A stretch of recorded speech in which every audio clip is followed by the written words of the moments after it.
A young woman, who had just graduated from high school, stepped out of a shopping mall and vanished without a trace. The search for her quickly involved police, friends, and anxious residents of the town. Before long, investigators uncovered a chilling series of events that ultimately led to a shocking conclusion, one that would shake not only their town, but the entire country. Lauren Steele was born on April 1, 1933, in the small American town of Wayland, Massachusetts. She grew up in a loving family as the only child. When she was 6 years old, her parents decided to divorce, but her father remained in town and continued to play an active role in her life. One day, Lauren and her father went to a nearby area to help with the aftermath of a severe storm. Despite her young age, she assisted in cleaning up the chaos alongside him. In elementary school, Lauren was an active athlete. She started with soccer, then became interested in tennis, achieving significant success in both sports. However, her true passion lay in singing. She joined the school choir and performed at various events. In high school, Lauren took a part-time job at a clothing store located in the local shopping mall. After graduation, she planned to attend university in North Carolina and wanted to save some money before leaving. Lauren graduated high school in the summer of 2011 at the age of 18. After finishing her studies, she spent much of her free time with her parents and friends, wanting to make the most of her last months at home before her big move. On the morning of July 3rd, she headed to her shift at the mall as usual. Before her shift, Lauren had arranged to meet up with friends right after work and promised to call them. At around 7:30 p.m., Lauren finished her shift, said goodbye to her colleagues, and left the shopping center. Her friends were expecting her call, but for some reason, Lauren didn't reach out to them.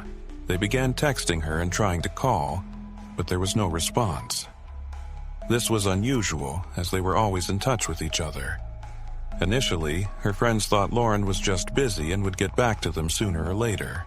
Soon, her father began to worry because Lauren was supposed to stop by after her shift but never showed up.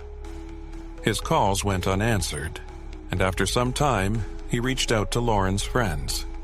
Hearing that they hadn't seen her all evening and that she hadn't been in touch, he decided to contact the police immediately. Since the town was quite small, Lauren's parents couldn't think of any place their daughter might be. The fact that she hadn't met up with her friends or responded to any calls made them seriously consider that something terrible might have happened. The local police department promptly initiated a search. Around the same time, Lauren's friends reported that one of them had spotted Lauren's car near a beach by the local lake. Officers arrived at the location and indeed found her red vehicle. However, Lauren was nowhere to be found. Inside the car were her handbag, phone, and laptop, but the windows were rolled down. Everything seemed extremely suspicious. Friends and family insisted that Lauren would never leave her belongings in such a state. Her father, in a panic, rushed to the beach and waded into the water, fearing his daughter might be there. Police searched the vehicle, but found no signs of struggle, blood, or other evidence. They then began to scour the area around the beach, but Lauren was still missing. The only clue they discovered was Lauren's car keys, which had been tossed into a nearby storm drain, as if someone had deliberately discarded them. By this time, friends had gathered at the beach, and detectives spoke with each of them. They mentioned that Lauren had a former boyfriend, Nathaniel, with whom she had broken up a few months earlier. Friends noted that he had been struggling with the breakup, prompting the police to check on him. The detectives asked Lauren's friends if they thought Nathaniel could have harmed her, but they all unanimously denied that possibility. They insisted that Nathaniel loved Lauren and would never hurt her. Later that night, detectives went to talk to Nathaniel, who claimed he had been home all evening. His mother corroborated his story, stating they had watched a movie together that night. Consequently, the police ruled Nathaniel out as a suspect and focused their efforts on searching the area near the beach. Family members and dozens of other townspeople joined the search. Lauren's friends spent the night at the beach, hoping for a miracle that she would somehow reappear. Meanwhile, police continued to analyze the contents of Lauren's phone, where they found something intriguing. At 7:05 p.m., she had sent Nathaniel a single word: "Here." 14 minutes before that, she had called him, and they spoke for several minutes. When detectives returned to Nathaniel, he stated that Lauren had indeed stopped by his place around 7 p.m., but had never come inside or left her car. They talked for about 5 minutes, primarily about their relationship, before she left. He hadn't initially thought much of this detail and hadn't mentioned it during their first conversation. His demeanor seemed completely calm, and nothing in his statements raised any suspicions. Therefore, police continued their investigation. The search efforts continued throughout the night until a call came into the police department early the next morning. A woman who had gone for a bike ride noticed something unusual while passing a small pond.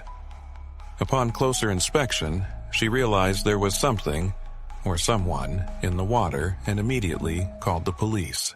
When officers arrived and pulled the body from the water, they discovered it was Lauren Steele. It soon became apparent that they were dealing with a homicide, as her body showed signs of struggle, and there was a noticeable cord around her neck. Lauren's body was immediately sent to the medical examiner, who confirmed that the cause of death was strangulation. Additionally, numerous defensive wounds were found on her body, indicating that she had fought back against her attacker. Police examined the area near the pond and discovered towels stained with blood, which were sent to the lab for analysis. Now that the police were dealing with a homicide, they began their search for the perpetrator.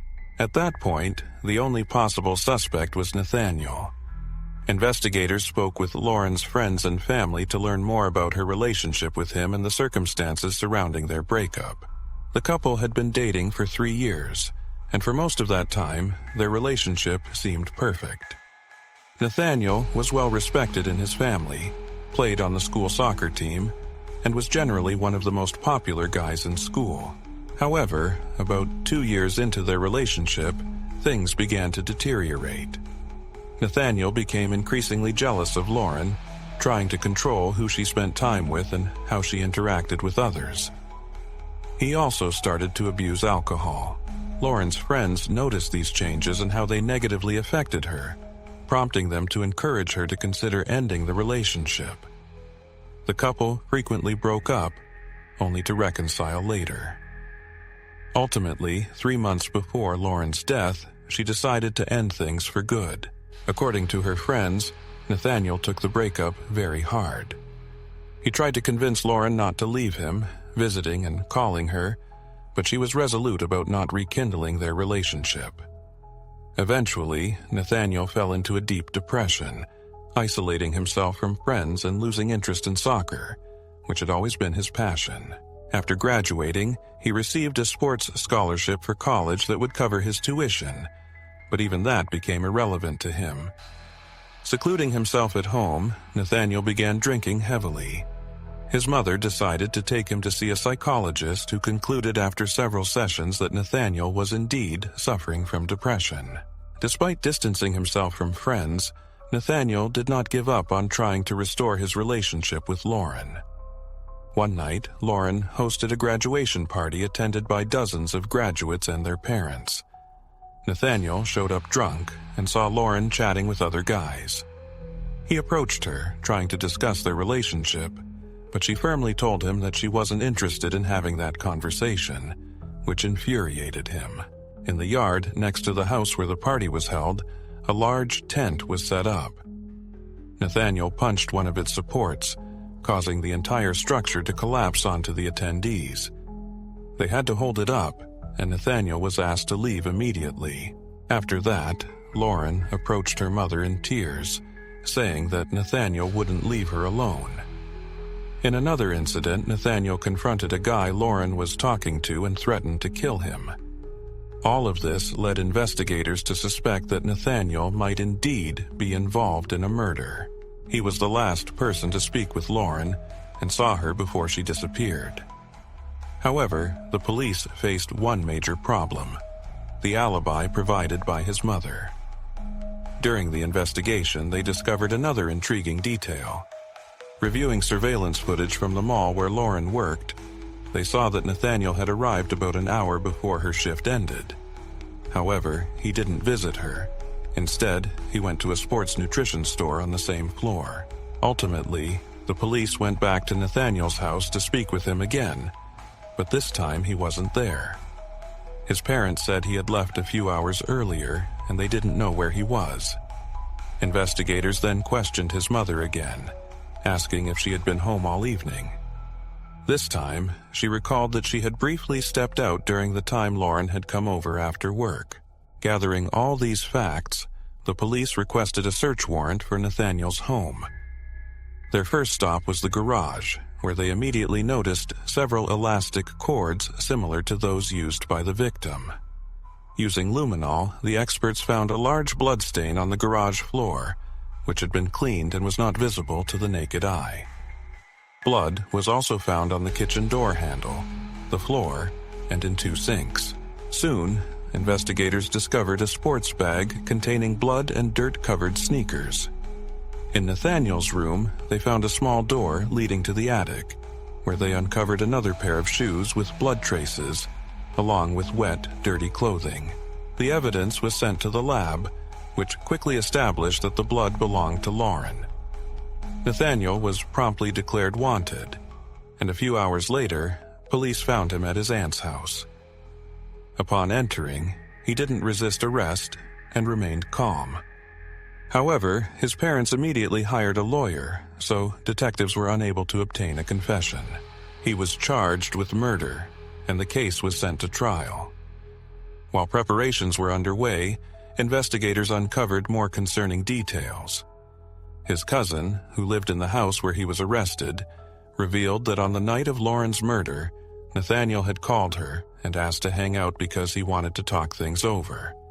She was busy at the time, but they met the next day. Around the same time, news of the body's discovery spread throughout the town. His cousin then asked if he had any connection to the case. Nathaniel's response was chilling. He said they would never find the murder weapon if she were asking about it. He then confessed to having driven Lauren's car to that beach. Another revelation was that Lauren agreed to meet with Nathaniel that evening only because his mother had come to her workplace and asked her to talk to him. The woman was worried about her son and hoped this conversation would help him recover from a breakup, but she could never have imagined what her son would ultimately do. While Nathaniel remained in jail without bail, his lawyer stated that they would seek an acquittal. The lawyer did not deny that his client had committed the murder. In fact, he acknowledged it. However, he insisted that at the time, Nathaniel was in a state of mental incapacity and therefore could not be held responsible for his actions. If the court accepted the lawyer's argument, Nathaniel could face involuntary treatment for several years, after which he would be released. The trial began on February 13, 1913, a year and a half after the murder. The prosecution presented their version of events, claiming that Nathaniel was fully aware of the gravity of his actions and had premeditated the murder. According to their narrative, that day Nathaniel had arranged to meet Lauren after her shift when his parents would be out of the house. Detectives also discovered that he had asked her not to come directly to his home, but to park on a nearby street. When Lauren arrived at his house, he led her to the garage, where he stabbed her multiple times and then strangled her. He then took her Jeep and parked it near a marsh after retrieving the keys from her purse. After that, Nathaniel walked back home to clean up the blood. Notably, police found a witness who saw Nathaniel that evening. According to the timing, he was spotted just as he returned home from the marsh, shirtless, with loud music playing from his car. Nathaniel's lawyer did not contest that the young man had killed her, but he argued that it was the result of a temporary psychotic episode, during which Nathaniel was unable to control his actions. Several invited experts claimed that Nathaniel had symptoms consistent with schizophrenia, which could have played a role in the incident. They also pointed out that Nathaniel was an active football player and regularly took hits to the head.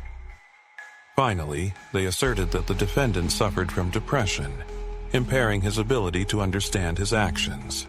Nathaniel himself told a psychologist that during the murder, he felt as if he had detached from his body and was unable to control anything. The prosecution argued that all these hypotheses were disconnected from reality, emphasizing that Nathaniel lured his victim to his home, killed her over several minutes, and then disposed of her car and the body, concealing any traces of blood and hiding his clothes. This pointed to a premeditated crime rather than a sudden, impulsive episode. As a result, the jury concluded that Nathaniel was guilty of the murder, and the court sentenced him to life in prison without the possibility of parole. Notably, after the verdict was announced, something unexpected happened. Lauren's father approached Nathaniel's parents and embraced them. He later explained his actions by saying that they too had lost their son that day. Following this, he established a foundation in memory of his daughter, aimed at preventing similar tragedies. The foundation promotes educational initiatives designed to raise awareness among teenagers about the dangers of unhealthy relationships and the unacceptability of violence in any form. In 2001, something significant occurred. The Supreme Court ruled that individuals under 20 could be sentenced to life in prison. Considering that Nathaniel was exactly 20 at the time of sentencing, theoretically, he could apply for parole someday, though no progress has been made in that direction yet. Lauren's parents reacted very negatively to this decision. Her mother stated that since Nathaniel took her daughter's life, he should not have the right to live his own. She believes he should remain behind bars for the rest of his days. Share your thoughts on this story in the comments, and don't forget to like and subscribe if you enjoyed the video. Thank you for watching.